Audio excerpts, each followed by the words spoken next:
Digital Dissection, a nerd podcast, can at times contain adult language and themes. It is not intended for all audiences. Listener discretion is advised. Welcome to the Digital Dissection podcast, where we take a closer and possibly unnecessary look at our favorite properties, creators, and topics. We are your humble hosts, Joe and Mark, two pop culture nerds dedicated to telling entertainment history before it's forgotten too soon. Join us on Facebook, Twitter, and our blog for more information on the show. We also love to hear from you, so why not write us at digitaldissectionpodcast@gmail.com. And now that we've got that out of the way, let's get to dissecting.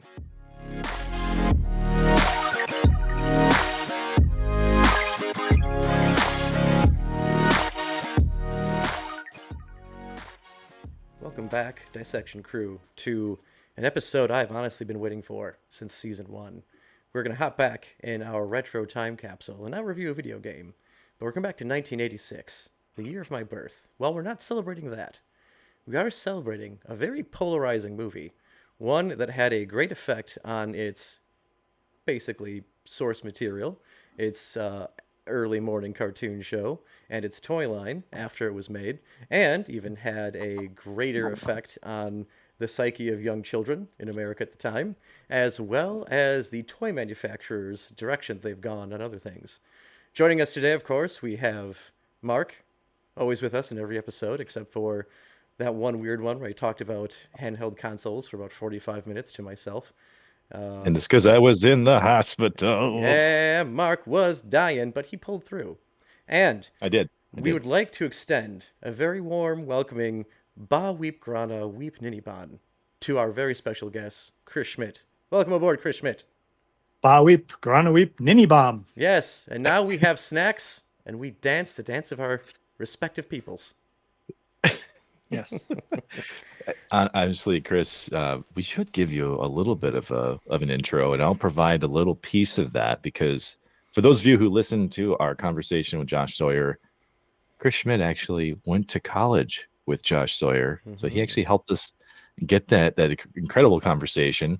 But Chris, feel free to tell the Dissection Crew a little bit about yourself. I am living proof that you can sell out one of your fraternity brothers and end up on a world-renowned podcast. I'm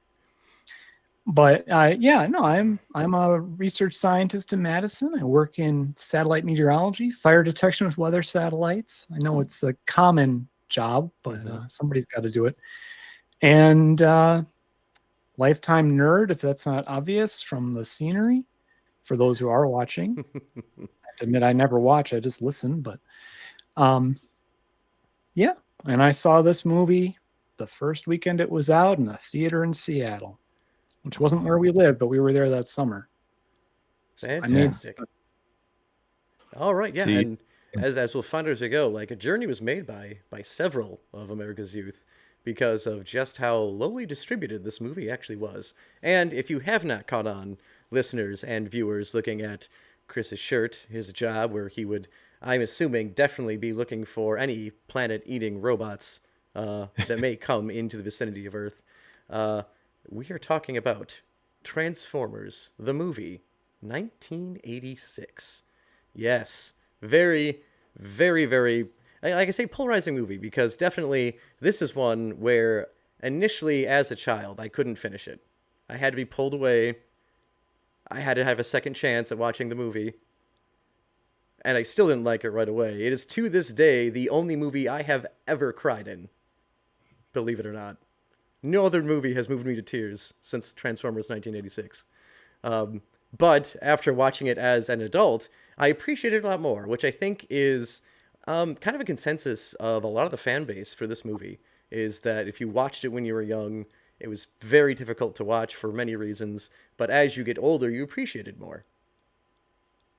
You know, I can't say I agree with that entirely, but that's because I watched this film for the first time in preparation for this episode. Yes. So unfortunately, I don't have that historical context. The only thing that I thought of the entire time is the fact that Orson Welles voices Unicron, and the only thing I could think of while watching this movie was, oh yes, the French. Which, Yes. for those of you who have seen the drunken commercial with Orson Welles, he's just painfully trying to talk about this French champagne. Oh, it's Hmm. fantastic. It is very moving. Although I mean, I'd have to say because I know, despite his lack of acting he did for this role, which is not like me commenting necessarily on his performance. It's actually that of the director Nelson Shin, who was very excited for him to come in and voice like the main villain of this movie. Um, Orson Welles was in his 70s when he recorded for this, and would sadly pass away just 2 months after he did his recording Oh, for it. So he was health wise in rough shape. And from what Shin recalled from the recording, he basically just kind of read the script as opposed to acting to it. But more on that to come. Where I'd like to start is actually judging by Chris's background. You can't see them in mine, but I have some as well. Mark, I'm guessing you had zero, but of the three of us, what was our Transformers collection like growing up? What did we have? Well, mine was pretty complete for at least for a while. Uh, for various reasons, my parents were very generous with my brother and I. Hmm. But yeah, we had a decent selection of both factions and made use of them. And of course, they're all still around in some tote somewhere, lying around the house, my house or my parents' house, or both. Ah.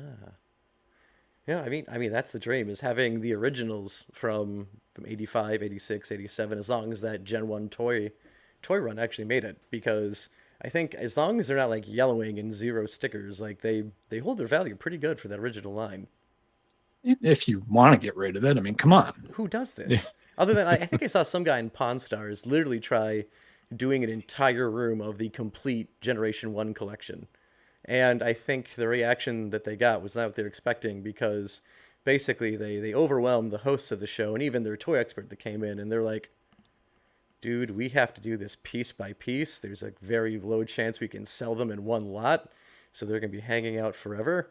And honestly, this is overwhelming, and we can't even start to make a deal today. So that poor guy, in his like, I'm assuming one bedroom apartment, and the bedroom did belong to the Transformers, was not able to make a deal to sell his collection.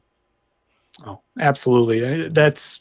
I go to a thing called DairyCon. That's a Transformers fan group here in Wisconsin, Hmm. and they have a gathering every April, and plenty of collectors who are trying to sell off their collections, and it always is piecemeal. They can rarely Oh yeah. sell more than a couple pieces at a time. Hmm. Mhm. For me, the only Transformer we had was, I believe, part of an Optimus Prime that never it was actually in the vehicle state. It was always Hmm. it was always opened up and kind of out there. And Oh yeah. I want to say that it wasn't even often played with because there were pieces missing. But I just focused on other things, guys. I was Hmm. big into Teenage Mutant Ninja Turtles. I was into the Ghostbusters. Yep. You know, I was into Kosovo and Desert Storm and all these other things. Hmm. So I just wasn't paying attention Yeah. to Transformers at this point in time in my Hmm. life. I will sadly say. Yeah, I mean, I remember having two growing up, Mark, so not too much less sad than yours. And it was mostly due to cost effectiveness by my parents. Um, I think my brother also had two Transformers, and I still have both of them to this day. One of them has retained his complete originality. The other was actually a reprint of Grimlock, the T Rex. So instead of coming in his traditional gold, silver with blue eyes, he was like dark blue with red eyes and gold accents. Uh, in my teenage years, when I began to explore toy customization, I did paint him so he was Gen 1 accurate, and he is still with us. Oh, Um, so yeah, those nice. were those were mine. I will say one other thing too about like getting Hmm. close to adult life. My girlfriend used to say that she was sick of it and that I was always pretending to be a transformer and she didn't like it. Hmm. And I said, "But wait, babe, I can change." Into a Dad truck. jokes. Yeah, sorry. There we go. The dad jokes Hmm. are getting unleashed. There's going to Yeah, be more of them. You Ouch. better you I'm better be excited. ready for them. Yeah, I show yourself out. But hey, what do you call a transformer with a half full fuel tank? Optimus Prime. Boom. Yep. There we have it. Moggly Skrook, man. What the fuck? Yeah, I know Yep. this is just going to get worse from here. I just got back from a Transformers convention, and boy, are my arms tires. Ah, Oh, okay. I can respect it, but I still don't like it. Don't like it. All All right, right, but sorry. since we're on Sorry. the content of toys anyway, that's where this whole thing starts. Is that if you know anything about the background of the toys, like many things in the '80s, this was not an American-made product. You had Hasbro was looking for a cheap way to make a buck, much like that one boss in Christmas Vacation who cut out the Christmas bonuses. They were going around to toy conventions, and they stopped off in Tokyo in 1983. The year before that, a line by Takara Toy Company called Diaclone was made, and this would be the basis for our Transformers. It was originally 28 molds, and it eventually would become, when they came to America after the 83 toy convention in Tokyo, where the Hasbro execs saw it and like, hey, let's repackage it, get it ready, get it to the States. The kids are going to love these things. They're like puzzles that are robots and cars. What's not to love about them? So they bring over the 28. You had 18 Autobots and 10 Decepticons. And like anything American, like if you know anything about really like Japanese media, backstory is not very big. They don't really care about like any sort of continuity. They just want to tell the story at hand. Americans, we need substance. We need something that happened before what we're watching so we know what's going on. So they brought in Marvel to make a comic book and make up these backstories for every individual character, make up the two factions, Autobots and Decepticons, and give them a reason to fight and what they're fighting for. And they did all of this in a year because after that purchase in 83, where Hasbro purchased the molding rights to all 28 of the original Diaclone line, in 85, in 84, we had the premiere of the cartoon. And we had the toy line hit. But something else very important happened in 1984. Actually, hold on, I take it back. Was it 82? It may have been 82 or 83. It was before 84. It happened in Congress. Does anyone have any clue what happened in Congress that may have helped the Transformers become the empire that they were? well, I So you, remember. no, go ahead. Yeah, Chris, you probably Yeah, got it no. was. They removed all those. They allowed product placement in the cartoons. Yeah, yep. So, It changed all the cartoons. Everything changed. mm-hmm. So you went from like required children's programming blocks for the major networks, and you had to keep commercialization out because no one's trying to sell things to kids. But then someone, we don't know, I don't know who, someone probably does, got it going in Congress's head that, hey, this is America. What does America love? Making money. Let's sell things to kids because if they want it, they will annoy their parents until they get it. Hence the shelves behind me. It happens. Yeah, and hence the reason why I was trying to buy cigarettes when I was 3 years old. You Yeah. know, Mm-hmm. I I just mean, needed that smooth, nice menthol in my lungs. I almost wonder if that's actually the reason why like product placement had to be taken out was because we were selling cigarettes to children. Um, I mean, hey Joe, we've come a well, long way, baby. we have. Okay, Mm-hmm. I mean, so that's why you got bubble gum with baseball cards because they used to be cigarettes once upon a time. hey, give the people what they want. Yeah, that's Okay. sweet, sweet nicotine. So, Sorry. For those All that the listen to the audio, yeah, the audio only program, Chris is like sitting here going, just "Dear God, what have I walked into?" yeah, he's gonna suddenly just start turning off his video and saying he's going through a tunnel and losing connection on us, uh, as he's sitting in his house. Well, but here's the thing, though. Mm-hmm. Okay, so out of the three of us, Chris is the only one that actually saw this in the theater, though, Mm-hmm. right? He's Yeah. like, so Yeah. the question I always kind of have, Chris, because being as big of a Ghostbusters fan as I was, Mm-hmm. I had to see the pandemonium from like stock footage and old newscasts. Like when you saw this movie in theaters, Joe's kind of talking about how this movie or this cartoon series is Mm-hmm. obviously getting popular and kind of gaining steam. But what was the theater circuit like? I mean, do you remember like what was kind of going on at that time? Now, I need to lay a little background first. My family was in Seattle. So my brother was getting a bone marrow transplant, or what we'd call stem cell transplant now. Mm-hmm. And so it wasn't our native turf. Sure. And I had to figure out where the theater was. There were only like 2 theaters in the whole area that had it. And it was an hour bus ride or something like that to get to the place. And so I think the first time my dad actually did go with me, I did wander around Seattle a lot by myself that summer. As Age kids 11. do in the 80s. Yep. Yeah. But that time, I think my dad did go with me for the first one. And the theater was maybe half full. There was a little bit of a line when we got there. And it was loud. They had the sound turned up way too high. It was deafening. But it because it had been out for a handful of days at that point. It was the first or second week, but it had been out a few days, and it was a small theater north of Seattle. I wouldn't say there was any pandemonium. When I went and saw it by myself a few weeks later, there was 4 people there. So, it wasn't. I knew amongst my core of friends it was popular, but I didn't see a lot of evidence of it in the rest of the world. However, it was also not my world I was in that summer. Yeah. Understandably so. Yeah, well, that's the whole thing I was kind of curious about, was trying to figure out historically what the popularity of the cartoon was able to translate into the film. Because I mean, Joe, this is just stuff that I happen to know offhand. That the toy line obviously was ridiculously popular. I mean, all of my friends had them. I was one of the few kids that just didn't have the toys. Yeah. And so you're right. It was insanely popular. The toy line peaked in '85, which is the year before the movie premieres. And in '85, the toy line made $333 million, which is crazy money. And because we haven't done it in a long time, we are going to adjust for inflation. Because that is very topical today. And I like to think that it was not because of current events that have caused this, but because of our show, that people love to talk about inflation currently. But adjusting for the difference of cash and time, if we were to make that $333 million in today's money, it would be $917,021,960.97.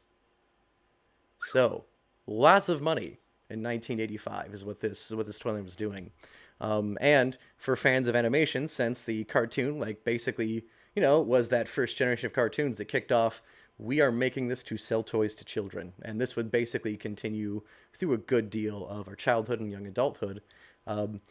You had the company Toei. So if you are Dragon Ball fans or fans of a lot of anime, Toei is a very popular company that does them, and they were the ones who did all of the animation for the original cartoon and the movie, which, like we said, does have a significant step up. So let's get into actually analyzing the movie. Now that we've talked about things that have happened before, we have the success of the cartoon. We have the success of the toy line. Hasbro's like, let's fucking make a movie. They order it up. They want it to happen. And you basically, through rumor is how this happens, is there were 2 scripts for this movie. One was by Flint Dille, who is credited in the movie, I believe, as a script consultant. And he makes a movie called The Secrets of Cybertron. The Secrets of Cybertron, where Optimus Prime ventures to the center of Cybertron to save the day against the Decepticons. And you have some elements that definitely do make it into the movie. You also have this epic battle at the start between the Decepticons, the Autobots, that fuels this greater idea of what needs to happen. You've got the planet-eating Unicron not heading towards Earth, but actually heading to Cybertron right away. Because it turns out Cybertron is Unicron's brother, and is also capable of transforming into a giant robot that is now bigger than a planet. And they are these early universe-made beings who've been at basically odds the whole time, and the matrix of leadership is the key to helping Cybertron transform. That is really cool, and it did not happen. Yeah. Question I have for you guys. Now, since I haven't watched a whole lot of the cartoons themselves, was this idea of what would be technically like a Marvel celestial type of being, were these types of beings ever mentioned in the cartoons? Okay, Chris is shaking no. No hint at all. No. Any of this was going on. Nope. Cybertron was just the planet. There's no mention of Unicron or anything. Yeah, So this backstory didn't exist. And frankly, the Transformers themselves didn't seem to be particularly aware of their own, the facts of their own existence, like where they came from and all that. No, and really, that is part of some of the issues that we see in this movie. One is that the script supposedly only exists in the mind of Flint Dille. Other people are saying, including the writer Ron Friedman, who did write the script for Transformers the movie, was the name from the start, and of course it retains some of his ideas from Flint's original script, but Flint being one of these script advisors probably helped move some things into there. Ron says he has no knowledge of the script ever existing, and Flint even admits you know what, it sounds sketchy because I don't have a copy, Hasbro doesn't have a copy, Sunbrow, Toei, no one has the script. So, as far as anyone's concerned, I made it up. That's his story. Now that I know this, I feel like there need to be far more Transformers with daddy issues. Yeah. Right?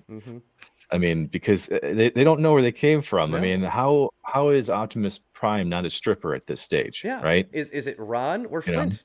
Yeah. Who's my dad? Who is my father? I don't know. And whoever my mother isn't telling me. Dude, imagine him up on stage. Do you like that sentient being? Oh, one baby. shall stand. These panties will fall. Oh damn! Oh, Chris, aren't you happy you're here for this kind of weirdness? Oh, I knew this was going to happen.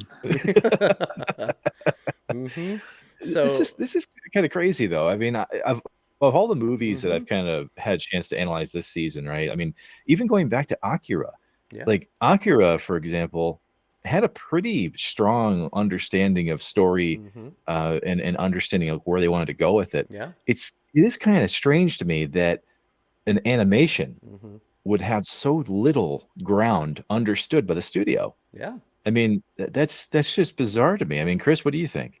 They were, the goal was to sell the toys, and the story came second.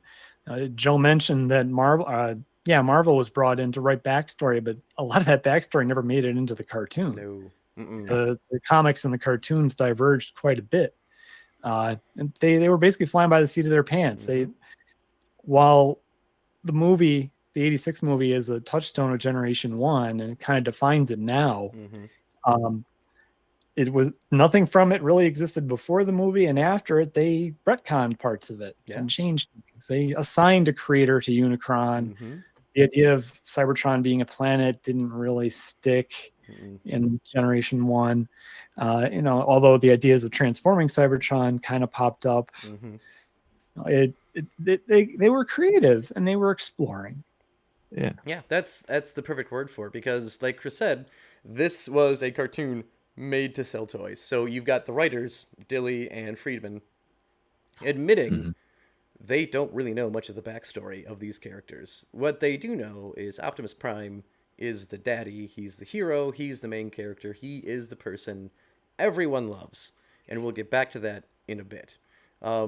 Because where we get into how the two writers basically admitting, we thought this was a toy line, we thought it was always the plan to introduce new characters and get rid of other ones as toys discontinued and new ones came out. So we had no idea over some of the impact this movie was going to have on the generation. So that being said, let's get into the first 15 minutes of Transformers the movie 86. We open up with a unknown robotic planet similar to Cybertron with its own unique looking beings. We don't think they can transform, but they have children, they have bars, they have science labs, they have a life. And then, as you can see behind Chris for our viewers tonight, someone decides to change all of that. Come in and eat the planet and its inhabitants whole. And as a child watching this, it's just like, oh damn, that just happened. You just had one planet eat another. This is a wild ride. And it only intensifies when we get a sweet 80s hair metal cover of the theme from the cartoon. So yeah, thoughts on experiencing the amazingness that was the cover of the song, everyone.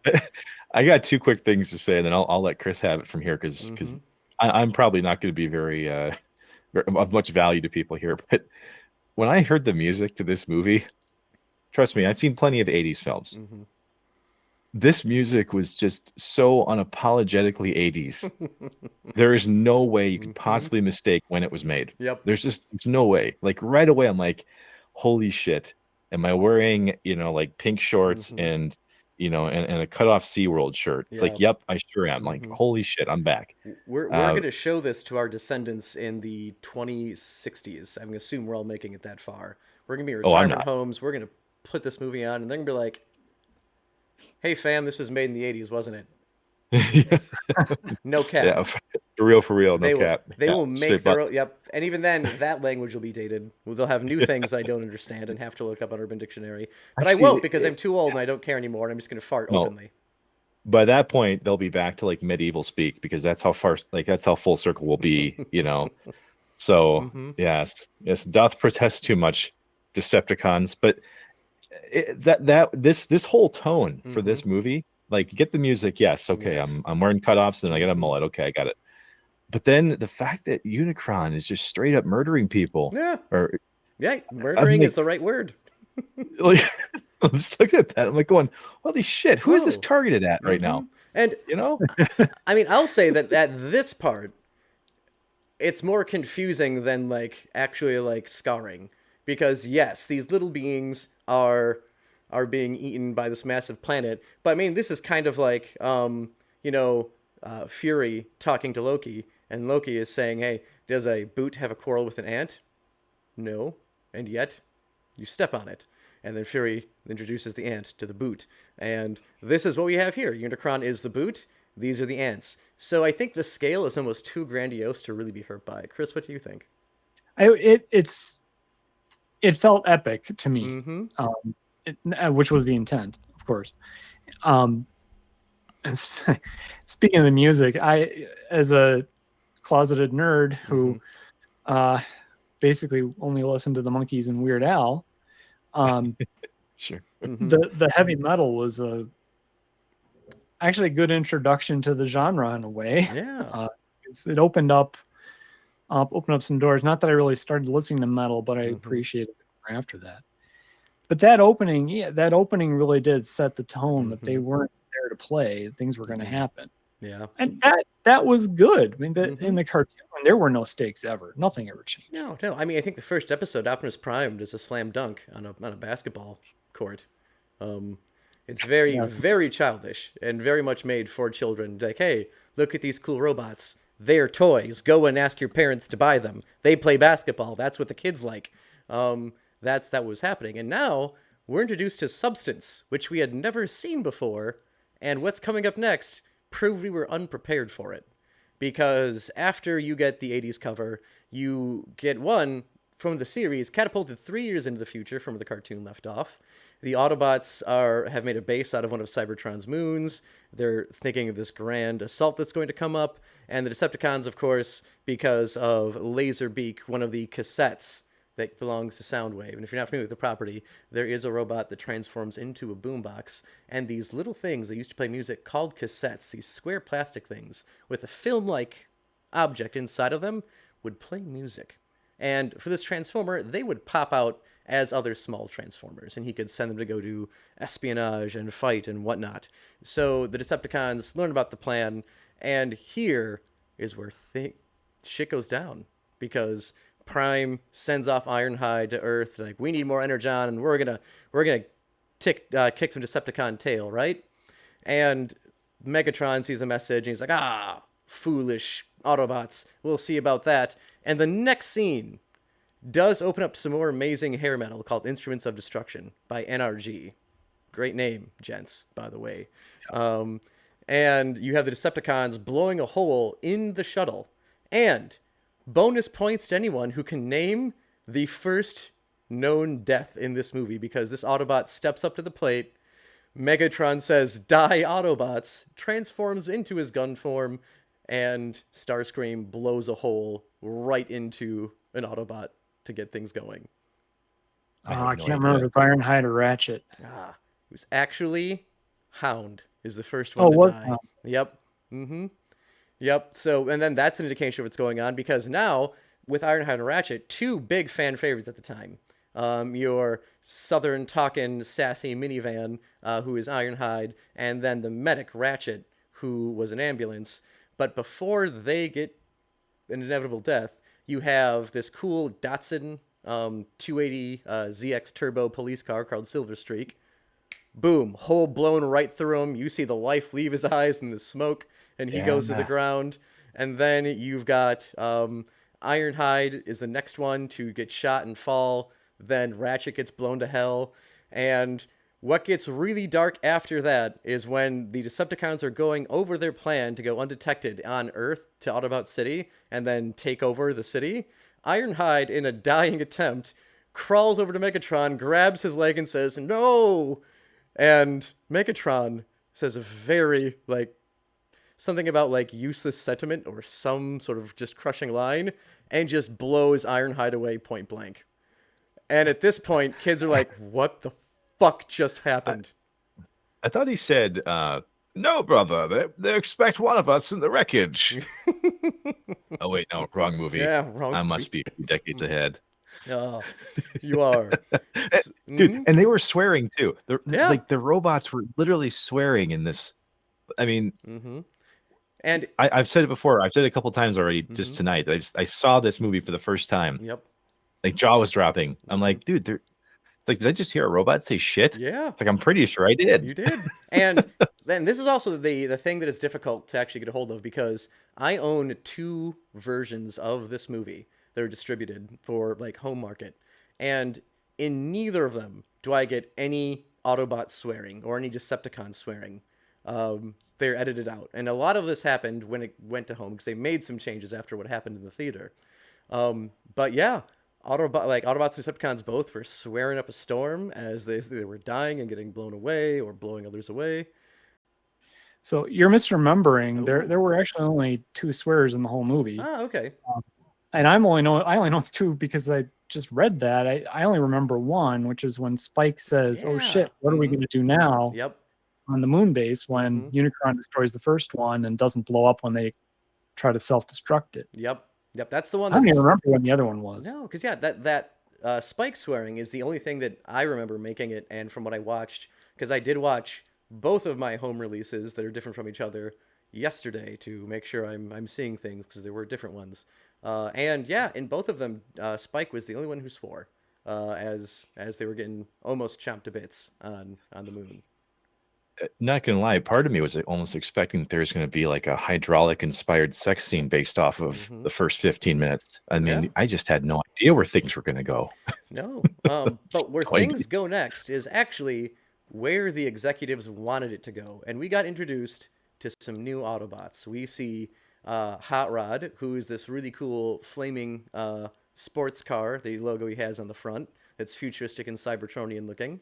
We get old grizzled Cup in the next scene, who's all like, "Jabba Robin, young punk, I'll straighten you out yet," and all of his stuff. As the Decepticons make it to Earth, we also get introduced to the first of the Stan Bush songs, called "Dare." That is an also just amazing 80s ballad. Yep. And Chris, you've gone silent again. I wasn't saying anything. Oh, okay. He wasn't saying anything. He was just mouthing the incredible lyrics. Dare to believe you can survive. There we go. Sparing everyone my singing. It's okay. I'll give it to them. After I gave them Power of the Night in our Campy Movies episode, they're getting Dare, and they're going to get the next one coming up too. So we get this awesome ballad as the Decepticons are coming in the Autobot ship. The new Autobots try keeping up, and they're just completely overwhelmed. They radio Prime for help. And here's where actually we get one other fan favorite Transformer with an on-screen death that you will miss if you're not paying attention for like the 0.3 seconds that he's on there. It's the scene where you've got Springer and RC pushing that big rocket launcher into place. There's this a scarred dead one. me, man. Mm-hmm. This one scarred me. I caught it. Yeah. Mm-hmm. So who was it, Chris? Wheeljack. Yeah. Fan favorite, like our Eastern Jersey Mook Wheeljack is now just laying dead on the floor, and we didn't even get to see how it happened. Just gone with a massive hole blown in his chest. So boom, just death after death after death. And then we get the pivotal radio out to Prime, the city falls, and just in time, Optimus Prime and the Dinobots arrive to try and save the day. The Dinobots take Okay. out Devastator. Mark, interrupt me as I get to the next epic scene. Hold on a second here. Since this was my first time viewing, okay, I'm Mhm. familiar with some of the Transformers. Don't get me wrong. Yep. But seeing the Dinobots in action, okay, Mhm. this was like people trying to race with pontoon boats. Like just seeing the Dinobots take off and attack things, they're just being swatted away. They are. And it's like they have the Mhm. turning radius of like a Ford expedition. Okay, like Mhm. they're not meant to be, you know, No. Formula One racers. And so I Mhm. was laughing Yeah. hysterically at the beginning of the Dinobots being Mhm. introduced, and it Mhm. wasn't their fault. It's just like you're seeing these like ridiculously powerful Mhm. Decepticons, and they're basically donkey punching a bunch of these like, I don't know, like B-level Mhm. Transformers. You know, like I'm sorry, I was laughing the entire time they were on screen. Yeah, I just was. and that's kind of part of the Dinobots is they are comic relief because you think of our knowledge of dinosaurs in the '80s, we still thought they were these big, dumb, lumbering idiots. We have hints of social behavior, but it's not widely accepted yet. So you get these big, dumb robots on the show because that's a popular opinion on them at the time, and they're comic relief. Actually, in this scene is one of the few like very cartoony, humorous moments when Devastator slams Sludge, who's the I'm gonna safely say Brontosaurus because that's what he was marketed as, and then we found out that didn't exist, and then we found a new Yeah. one that we did call the Brontosaurus, so he's a Brontosaurus yet again. And as he gets hit, his eyes like bulge out of his sockets and leave his body and then come back down. So, Yeah. and Total then Looney. total comic relief, and then you get with the mood is really set in. Like even the Dinobots can't change this. Optimus Prime gets off the ship, and he just does some heavy foreshadowing for what's going to happen in the next 3 minutes when he says, "Megatron must be stopped, no matter the cost." And he Mm. transforms and drives into battle, and he's running over Decepticons left and right, batting them out of the way, shooting them and discarding them like they're nothing. And then we get like the very iconic line, which at this point has become cliche, where you get Prime confronting Megatron saying, "One shall stand, one shall fall." Um, and then the fight pursues. And it looks like Optimus Prime is about to win the fight and blow Megatron away. Because we were all hoping that when Megatron pleads for mercy, Prime would have just blown his head off and said, "That was for Ironhide, dickhead," and walked away. But that's not what happened. Who can tell me what happened and the fallout and the impact it would have on America after that? Oh, Mark clearly can tell you. um, Sorry, I had to grill you a little bit. Well, of course, Hot Rod, being the young new idiot, had Mm-hmm. to catch Megatron trying to reach for a gun that, of course, we had never seen before and we'll never see again.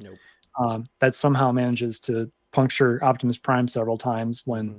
Hot Rod inadvertently gets in the way and blocks Prime's kill shot, and Prime goes down, and the Decepticons retreat, and everybody's upset because Prime is mortally injured. Yes. And we find out he's mortally injured in the next scene where he's literally on his deathbed. And we have this very chilling score by Vince DiCola, who did the music for this movie.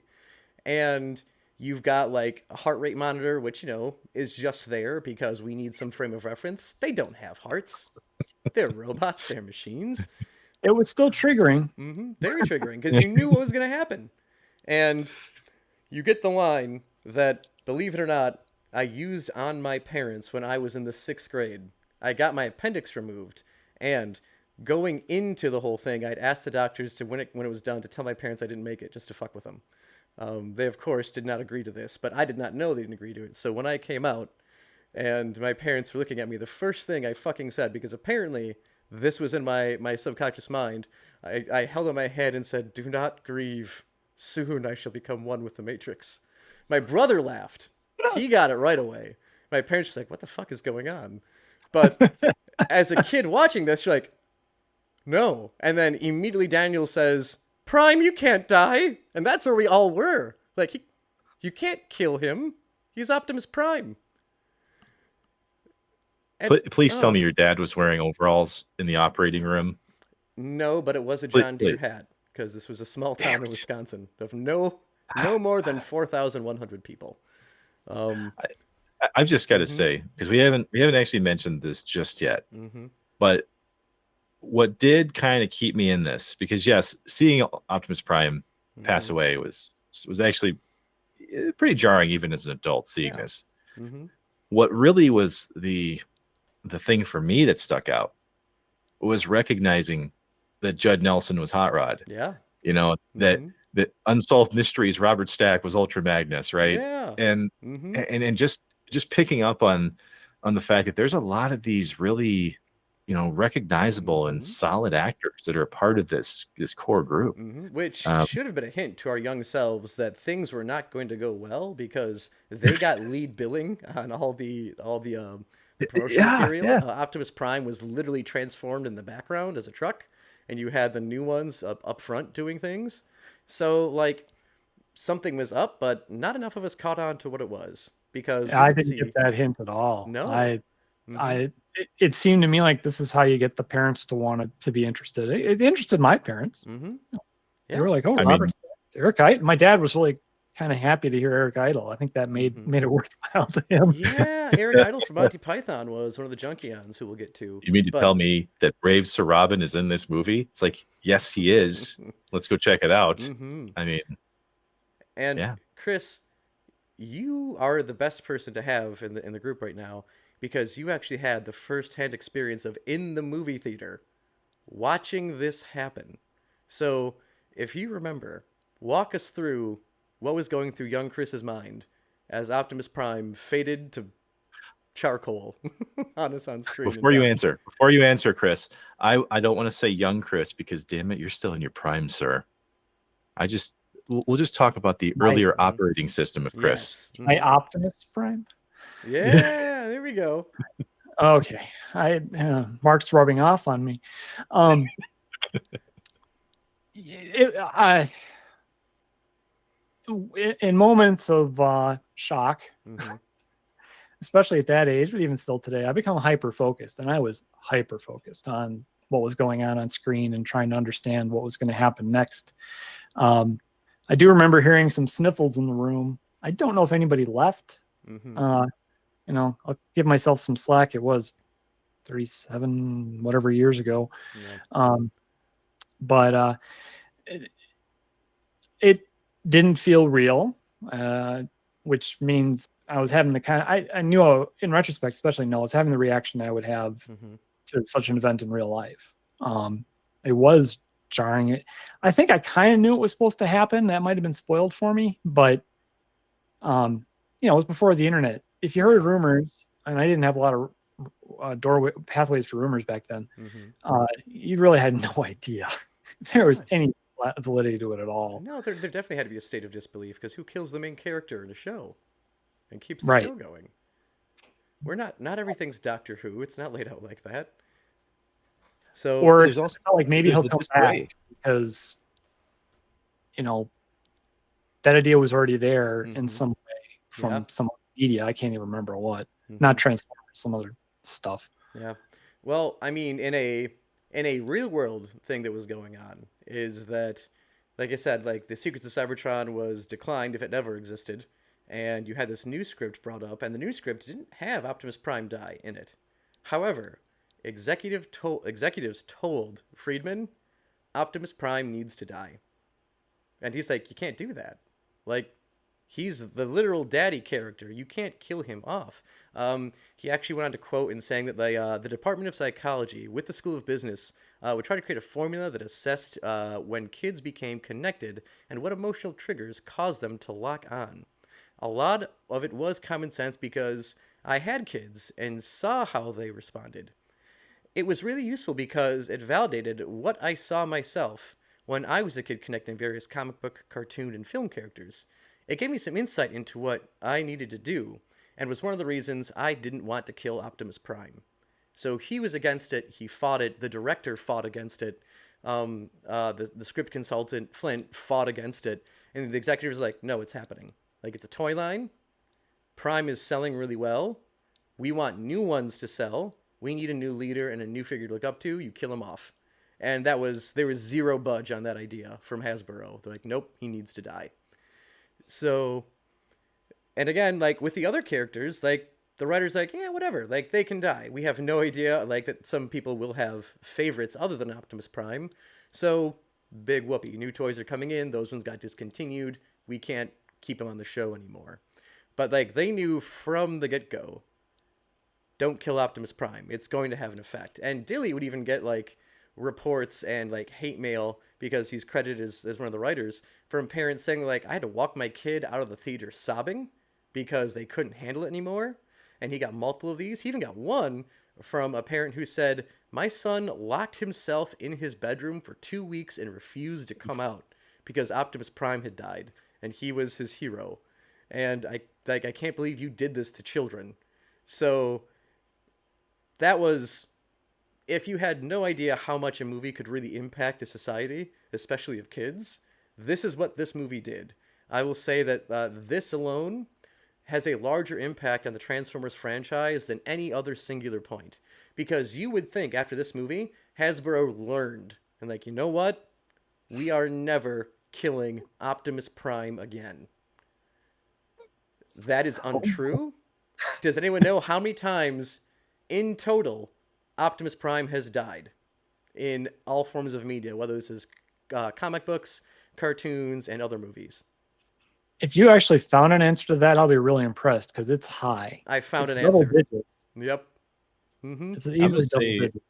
I'm gonna say at least 27 times. Mm-hmm.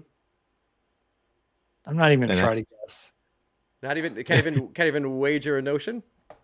Well, I think Mark might be in the right territory, around a couple dozen. I mean, but there's so much media out there, Yeah. and what counts as dying? In some Mhm. things, he died 2 or 3 times in a row. Oh yeah. Mm-hmm. Like I mean, Jeez. you look at even in the cartoon. I think it was in season 1. He literally got disassembled into spare parts and turned into other Transformers, and then eventually got brought back to Optimus Prime. So anyone who remembers that is really confused over how did he get disassembled, made into other things, and be fine, but get stabbed once and shot 3 times and die. But yeah, I mean, Must have been a hell of a gun. That's a hell of a gun, man. hell of a gun. And Chris, I mean, I'll even give you you can do the Price is Right method and just go $1 above Mark if you want to. If you have no guess, go with 28. Sure, I'll go with $1 above Mark. All right. Say 28. The Price is Right way out gets Chris the win because he's been killed 29 times in total. Oh, come on. Yep. I am impressed that Mark got it close. Yep. Mark, Mm-hmm. I still bet that's wrong. I mean, That's I mean, it's probably the back of a Pepsi can where he died somewhere. Probably. I'm Yeah. sure in Japanese media where they have funny things happen in commercials all the time, they just kill him off, and then Megatron promotes some sort of product, or it's like a turtle wax thing where they just bring him back together after that, and he's fine. And not to take away from any of what we just said, but I mean, this movie for me, that's why it was so confusing to start off because so many characters are dead Yeah. within the first 20 minutes. Yep. I mean, so many characters die. I didn't even have a chance to really pay attention to how many characters were truly dead. I was completely taken out of it. The only reason why I knew about Optimus Prime dying is because of 1, memes, and 2, we incessantly made fun of Optimus Prime as children. We just did. It was just we'll get crazy. to the nonsense that is Rodimus Prime at the end, but I mean, I want to add one thing about this whole killing Optimus Prime thing. To this day, I'm just realizing this. To this day, I still have a hugely negative reaction when I feel that an auteur is killing off characters just to advance the story because they feel like they need to create stakes, which is how I interpreted what happened to Prime at the time. It didn't really register that this was an executive thing because I was 11. But still hate it. Yeah. Still hate it. Again, like I distinctly remember being like 5 years old and watching this movie for the first time. And my brother who'd seen it before, he's like, don't do it, man. Do not watch this movie. I'm like, what are you talking about? It's Transformers. We have the poster in our bedroom. I'm watching this movie. And I watch it, and Prime dies, and I leave the room crying, and refused to watch the rest of the movie. It got to the point that they had to fast forward until the end because in some edits of the home releases, when you see the ending part just before the credit roll, a voice comes on that normally narrates the series and says, "And Optimus Prime will return." So it's like, oh, he's going to come back. Good. We can go back and watch the movie as my tears began to dry. But I don't want to go too much into like scene by scene of this movie. I carried us through the first 15 minutes, and yes, that is the first 15 minutes of this movie. Very scarring. Because if you haven't seen this movie, I want you to see it for yourself. But we touched on it a little bit. Let's talk about the cast. Because you had basically every returning voice actor from the series whose character had a speaking line did come back to it. And as we had said before, this was sadly the last performance of Orson Welles. This was also the last performance for Scatman Crothers, who voiced Jazz originally. He died, I believe it was a month and a half to 2 months after the premiere of the movie. He passed away. So this was his last performance. But so you get Peter Cullen, who thankfully eventually comes back and he's doing Optimus Prime again in the modern day. You get Frank, I voiced the goddamn 80s Welker because he did. Like, I think you could throw a stone at a list of 80s cartoons and you'd be hard pressed to not hit 5 that Frank Welker was in when the stone hits the wall. Even in this movie, he was Megatron. He was 2 of the cassettes from Soundwave, the 2 that actually had speaking roles. And he was all of the background Junkions that we'll get to in a little bit. So he is voicing more people in this movie than any other voice actor. But like we talked about Judd Nelson, who just coming off Breakfast Club and St. Elmo's Fire fame. If you're not familiar with him, he is I'm forgetting his name in Breakfast Club, but he is our lovable ruffian. He's the fist pumper at the end. That's really all you need to know. Yeah, that's everybody it. remembers that. Yep. Yeah. Mm-hmm. Yeah. Yep, we had Robert Stack, like we said, from The Untouchables and Unsolved Mysteries, Eric Idle, and the one we haven't gotten to yet, because Megatron, shortly after Prime dies, actually gets reformatted and rebuilt better, stronger, faster, into Galvatron. Sexier. Sexy, very sexy. He's now purple and gray. Very sexy for the 80s. And is now going by Galvatron. And he is voiced by motherfucking Spock himself, Leonard Nimoy.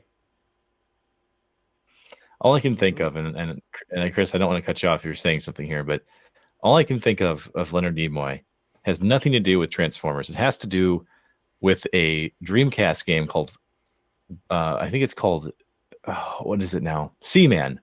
You guys ever heard of that game, Seaman? You're fucking with me. This is like Jesus and Pals, right? It's Seaman. I am not. Seaman. I am not. Never heard of it. He voices, he does this voiceover for the Dreamcast game where it's a fish tank and you have to cultivate it. And the fishes, they have a fish body, but then they have human faces. So every time you log into the game, after some time has passed, you'll hear Leonard Nimoy go, the seaman and the tank are happy. Or your seaman appear to be hungry. You should probably feed them. And you're like every time I hear him now, that's all I can think of. I'm not thinking about him as Galvatron. I'm thinking of him as the Seaman voiceover. That's all I can hear. It's all I can hear. At that point, when he's doing Seaman, he's like, you know what? I did that fucking Bilbo Baggins song. Why not? Let's do this. Let's talk about Seaman. Chris, if you've listened to 5 minutes of the show, you know that we're all about tangents, and I'm not apologizing for this one. This is one of my favorite tangents of all time. Educational for me, and I'm going to look this up. I was not aware of this. I mean, he was like, yeah, you like this Transformers voiceover? Well, that was just a taste. Yeah, just wait for what I'm going to do next. Yeah. But seriously, he was good. He was so good, in fact, that I didn't even know it was him at first. Yeah. Like, seriously, that's how good he did in this. I don't know if you guys think the same thing. I agree. And this is actually, in regards to Galvatron, Chris, this is what I want you, if your memory serves you correct, if you could fact check the internet for me. There is a scene in this movie where Galvatron is flying and Grimlock blasts him with fire, and we see him like give a shake of the fist to Galvatron. I've heard that in the original theatrical cut, he actually flips Galvatron off, gives him the solid bird. Do you recall that happening ever? I don't recall that, but it was a long time ago, and I'm old. So, yep, fantastic performance. And at this point, like I said, I don't want to go like scene by scene of this movie, but this movie has so many memorable moments to it beyond Optimus Prime dying, which is I think where like adults going back and watching it again, like they can appreciate the things around that in the movie. So I want to kind of go like round table discussion with us, going around. And Chris, if you're fine with going first, we'll give that to you. Are there any standout moments or scenes in this movie that are just like the either piece de resistance or the my god, I can't believe that just happened moment, other than, of course, Prime dying, because we talked about that in detail. So, yeah, you have the floor, good sir. Anything, Yeah. anything you want to share? No, the moments that really stand out, the ones that will replay in my head randomly.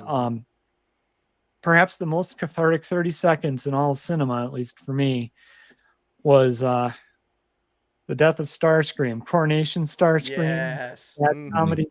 Megatron, is that you? Here's a hint. He was so odious. That my mother even said loved that scene because he's so Oh, odious. yeah. Mm-hmm. Watching him get destroyed and turn into dust was it was just something beautiful because he was a successful villain. He was as annoying as you could get. He was dangerous. You wanted him gone. Yeah. So there was at least one death there that was like, okay, good, he's gone. Of course, he didn't die either. No, he ends up coming back. And also, I'd like to say, while the Autobots get basically massacred in this Toy Massacre of '86, Starscream is like, I think, the only Decepticon who we actually know died. Yeah, he died, and it ends up being the only one that actually comes back in the same form. The others were reformatted, but so they kind of died. They kind of didn't. They were different characters, but they weren't. There's arguments about who was who. Yeah. That Obelisk look, it's Unicron, and then the later scene, I'm the last survivor of Lithone, when that same character Kranix is in the Quintesson's cells. Yes. That just comes back to me all the time too. Not sure why, but it just does. Well, I mean, in your defense, I think that's actually like good storytelling, because you have the Autobots who literally have no idea about Unicron at all, for the most part, because some of them get a transmission, others don't, so they're clueless to it. And it was bringing back that character as he somehow escaped was a good way to actually move the plot forward and help it so that the rest of our heroes aren't just like lollygagging like da da da da da. We'll get back to Cybertron whenever. Right. So I thought it was a good story. Well, they showed him escaping at the beginning too, which you realize when you watch it again later. Otherwise, it's a pastiche of random shots. Unicron reaching over Cybertron and grabbing and raking his claws across. Always stands out. Some of those epic moments. And then Dare to Be Stupid, which was so strange. I love it because I was such a Weird Al fan. I'm such a Weird Al fan. I met the guy last week. Oh, nice. I saw him last week. But it still felt out of place. It still feels out of place, even though it led to, it defined the Junkions as goofy. And he had the double hit too, because Eric Idle was Wreck-Gar. Yep. So with Wreck-Gar there, you got the Monty Python thing and that kind of goofiness. And I knew Monty Python at that age because parents were irresponsible and let's watch PBS. But it stood out, and it just as a, maybe we get to this later, but I'll say it as a side note, it created a character for Weird Al down the road having that song. And yeah, and by the way, I also just noticed the mandatory fun poster behind you. Very nice. Yes, very good. It's actually signed, and it says "Good job" because I got to sing Yoda in that concert. Nice. Front row. Yeah. Part I was meant to play, baby. Yeah. Me and Lin-Manuel Miranda have something in common. Yeah. I've got to say this. For me, having watched this movie for the first time, the Junkions did stand out to me just because of how like OG Star Trek it felt to me. Yep. Like just this planet that we don't quite have a whole understanding of, and we're held captive, Like that whole part of it kind of spoke to me there. But for me, since I once again did not know about Unicron, I didn't know about these things. Seeing him as this ominous presence that you understand can very clearly take over anything he wants at any given time, Hmm. yet he's using these reskinned minions, right? That to me was the payoff. You know, seeing him all of a sudden just go, all right, you want to get something done, you do it Hmm. yourself, Yep. right? And seeing that done was actually kind of shocking to me. Like I was like, holy shit, look at this thing. Like Hmm. he's Galactus basically. Yeah.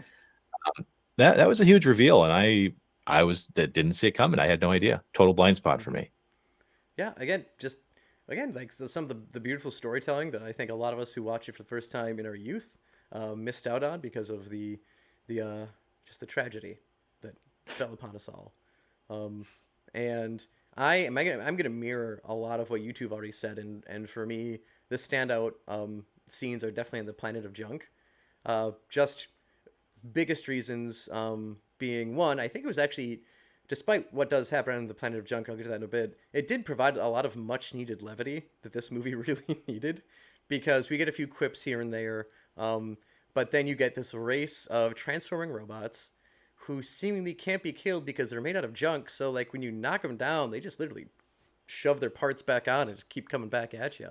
And they're not like the easy way out could have been like space zombies. Could have been the way they went with this, but instead they're intelligent, but weirdly intelligent because they're daring to be stupid. And the way they actually speak is through TV lines that they string together to make coherent sentences. And like there are parts where they're talking on the planet where they're basically going through like used car dealership lines, and when they're fighting Unicron at the end, which I also love that fight with Unicron when you've got some Autobots on the bright shiny new ship and it gets shot down after one hit, and you have the junk ship who's getting blown at by fire, and the Junkians are just throwing junk parts back on it, and they're talking about how like um, satisfaction guaranteed or your money back over their ship. And it's like, this is some piece of junk car that they're able to just keep going time and time again. And so, like, I love that. And also, one of the parts that shows that they also actually had to tone things down from what scarred our childhood, because as much people like to complain that modern movies ruined our childhood, this one ruined our childhood while we were in our childhood, and it made no apologies about it. Is Ultra Magnus also gets killed on the planet of junk. It's And true. if you recall how he's trying to open the Matrix of Leadership, he gets shot a bunch of times and he falls and Open, damn it, blows up. open. That's the other story. Yes, open. Yeah, there we go. So it's two. It's open, damn it, open, and shit. What are we gonna do now? Um, Yeah. so he falls to the ground, explodes into pieces. What was supposed to happen and what was storyboarded to happen is that this is it this no was it the sweeps or was it the moops? The Yes, sweeps. it's the sweeps. Yeah, because it was the Seekers before, and now it's the sweeps. Yeah. They were supposed to draw and quarter Ultra Magnus, and you Oh would my just see his god. limbs slowly being ripped out of his body when Galvatron would transform into his cannon mode at point blank range and blow a massive hole straight through Ultra Magnus before the sweeps would then tear him into pieces and then fly off. And he would then pick up the Matrix of Leadership victoriously, scorning Unicron. Um, and then when that happened, the director's like, "Are you guys fucking serious? This is a kids' movie. We already killed their father. We can't draw and quarter a new character and blow him to pieces." And the exec's like, "We're gonna bring him back. He's a new toy. It doesn't matter." That's insanely scarring. And also, by the way, either way, like drawn, quartered, or the blown to pieces, he gets blown to pieces. The Junkions basically piece him back together, throw some turtle wax on him, and bring him back to life. I was And gonna up, say they polished him to life. That's yeah, all they did, really. yeah, and Optimus Prime again, shot 3 times, dead. Like I remember, like that as a kid too. I'm like, are you serious? We brought Maybe they back were hollow unsolved points. mysteries. They might have been hollow points, Mm-hmm. Joe. I mean, Could have been. those can do some pretty Mm-hmm. big damage. Okay, They that's the thing. I think we have armor piercing. Maybe at let's just be minimum. realistic Mm-hmm. here. Yeah, Yep. And then again, we get the awesome track by Weird Al Yankovic, "Dare to Be Stupid," which again fits the Junkions so well and does like it's It's a great insight into their characters. Again, they're rattling off like random TV phrases that like you have to imagine that if you're fighting them and you're blowing them away and they're coming back and they're saying these dumb lines, that has to be one of the most humiliating things that can happen to you. Like, we are working so hard over here. And they're out here spitting out soap opera lines. What are we doing? How do we win? How do we win? Well, okay, so here's the thing. With this movie, I definitely looked into some of the retrospect aspects of it, especially the performance of it here. Now, Chris, you mentioned you saw it and the theater didn't seem to be like, full to the gills or anything. But Joe, can you tell me, like, or Chris, either of you, can you tell me, was this movie financially successful? Like, how did it actually do overall? It did not do well. No. I did not. So again, like Chris had pointed out, it was actually difficult to go and see the movie. He had to drive a good distance in an unknown world to find it, because it was only after. Take the bus. Yeah, had to take about. I'll add to the lore and say 2 buses and 1 train. I have no idea if Seattle has or had trains, but you took 1 train to get to that movie theater. I didn't have to take the monorail, but there you go, monorail. But yeah, and part of that reason is because after this was screened, they're like, "What have we done? What have we done?" And they released it to only 999 theaters domestically, so it was not released very much, and it had a budget of $6 million. It made $5.8 million, so it did not do Not bad. well. And it would have ramifications on the brand after that, because obviously, like we said, the toy line peaked in '85, the year before the movie. Believe it or not, there was a script for the G.I. Joe movie, which was made up before this, and there's a legend that says that Friedman got a hold of it, or someone got a hold of it before, and that's where the idea for Prime being killed came from. I don't buy that, considering like they're all saying like we were against it, but I digress. Duke was supposed to die in that, like, I think it's like 87 G.I. Joe movie, but because of Optimus Prime dying, they're like, nah, Duke's gonna make it. Go Duke. So they changed their mind about other movies. The toy line does take a hit, which is also sad because in '86 we did see like higher price points for the toys coming out, because you got Metroplex and these much larger Transformers, other than just combiners, showing up, and people were still like, we want to fucking buy Optimus Prime, and he's nowhere. We need him back. So that was I kind of think the immediate damage of this movie. I would add on the toy line point, the lack of anything Unicron really stood out to me at that age. Like, we heard rumors that there was some prototype, which I actually eventually saw photos of a few years ago, finally. They tried to do the whole thing, but there was nothing for Unicron at all.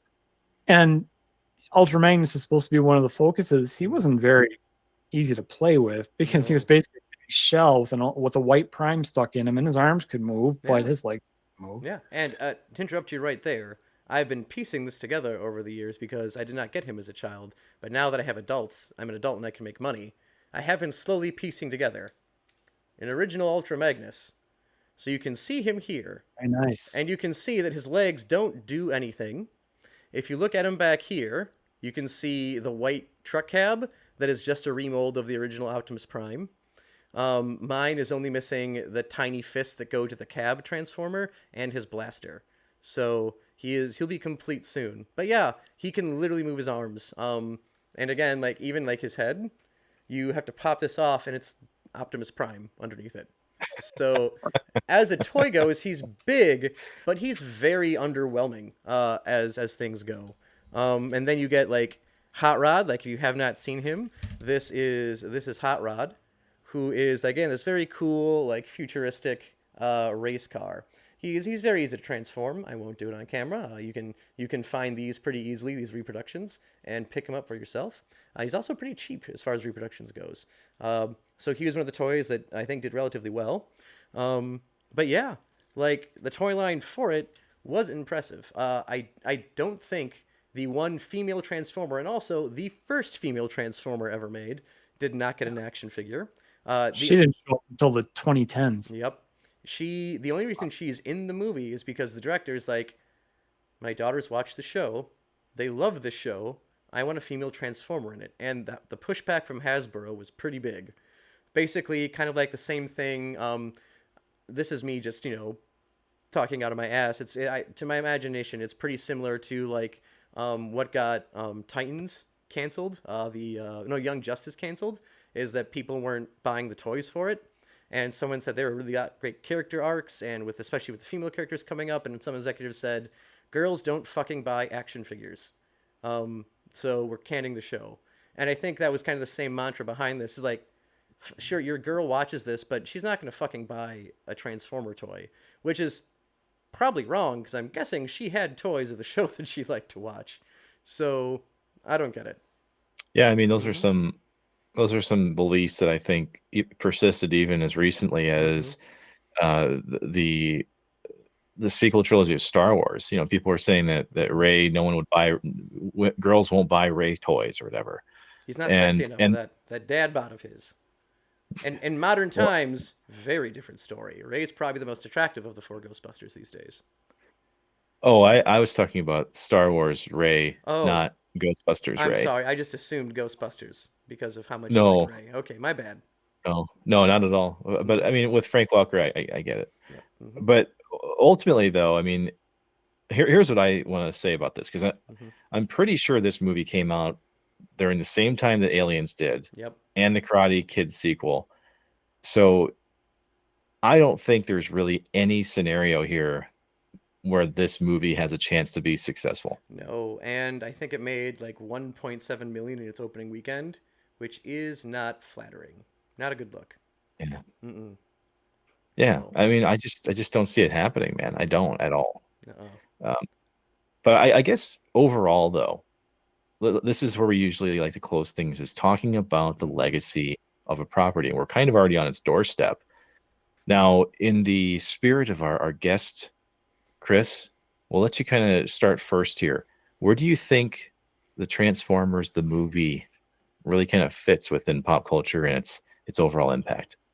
Overall pop culture, I had been thinking of it more in terms of the rest of the franchise. Make it start there at least. It For the rest of the franchise, it really became kind of the core for all of the multiple retellings they've gone through. I mean, Mm-hmm. Transformers has been a multi-universe for decades now. Not that they saw it that way; they just wanted to introduce new toys, and they realized they can't kill Optimus Prime all the time, Just or they 29. can't That's all. bring him back. Uh, Mm-hmm. but that the death and rebirth of Optimus Prime, Mm-hmm. the Devourer of Worlds, the Chaos God Unicron, and Mm-hmm. sometimes Cybertron is Primus, sometimes he's not. Megatron becoming Galvatron, and Mm-hmm. those things have become kind of key points for all these retellings and retellings and retellings they've done. And even in live action movies, it shows up. Yeah.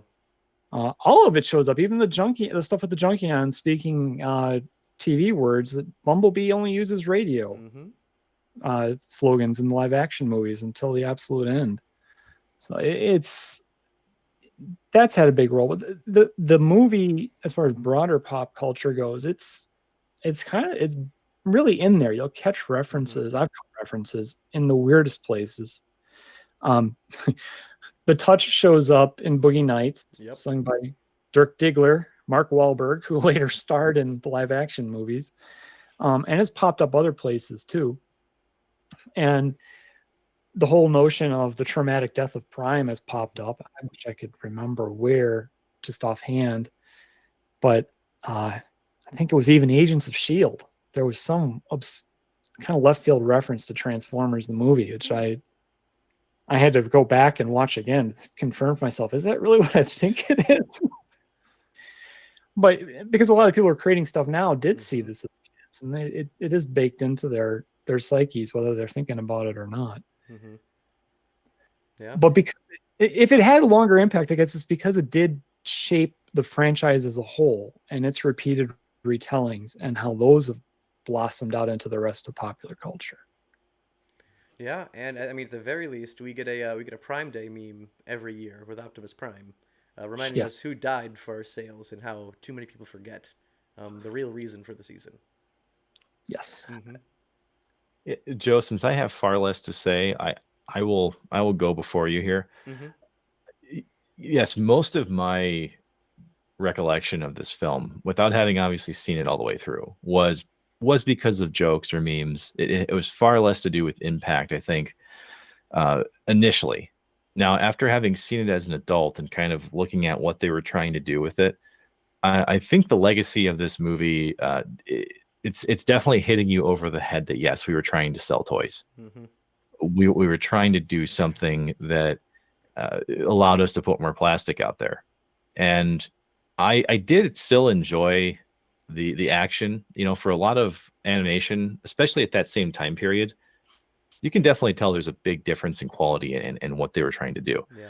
It gets a little messy at points, like we kind of talked about. There are some points where you can't really quite tell who's dying and what's going on unless Mm-hmm. you're either a super big fan or you slow it down. Yeah. But I mean, looking at it through that lens, I thought, yeah, this is still a pretty well-made film, despite the plot and the content kind of getting a little out of sorts at times. I But don't think it matters. It's a well-made film. Yeah. yeah, yeah. Well, that's the thing, though. I mean, Mm-hmm. think about other movies where you're like, you know, it's a well-made movie, but the plot sucks. You know, like we've Yeah. been there plenty of times, and this is one of those movies where I don't think it sucks necessarily. I still think there's plenty of good things that happen within it, but you can definitely tell that it's like the equivalent of a quarterback throwing off their back foot. Mm-hmm. It's not always going to be successful. Sometimes it's good, but most of the time you're kind of going, okay, maybe we should have thought twice about doing that. Yep.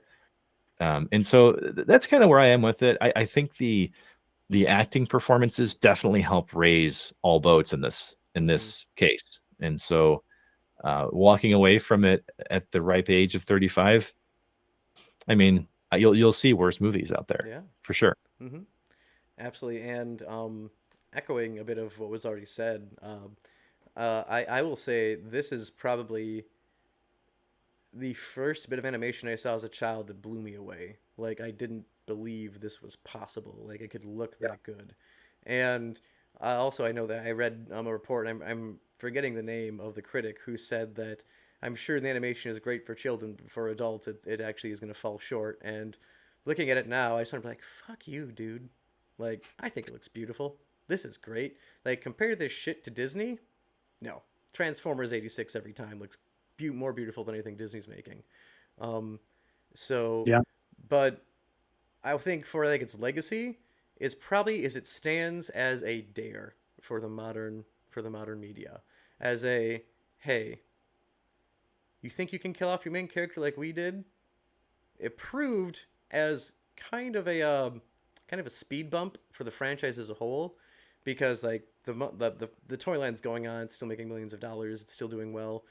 Not definitely still a shadow of its former self, but like Chris said earlier, nowadays like when you can read a story, watch a movie, and you can kind of see that they're building up to like, is this character going to survive?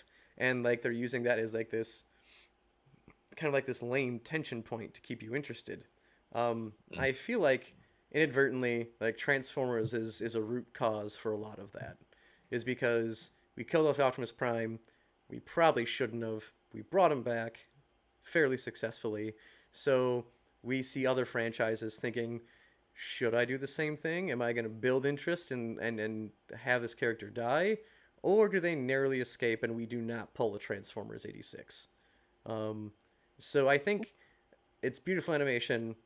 It's it's daring and bold, albeit stupid maneuver to sell toys, and I'm gonna say its soundtrack are this film's incredible legacy. Well, the idea of killing off Prime or killing off the major father figure or whatever. I mean, that's as old as Mm-hmm. myth. But using it this way in popular culture, I think you've got a point that it did. It probably had seeded some of what came later, Yeah. as far as using that and reusing it and making it, Mm-hmm. hey, it works, especially if we bring them back, um, or something like that. Yeah. Kenobi died in Star Wars. It's not like Mm-hmm. they never had touched on that before. True. Oh, spoilers, come on. All Come right. Okay. So I think at this point, On that note, we're going to thank you for listening to Digital Dissection. And as always, we appreciate all the Dissection crew does for us week after week. Your support really does go a long way.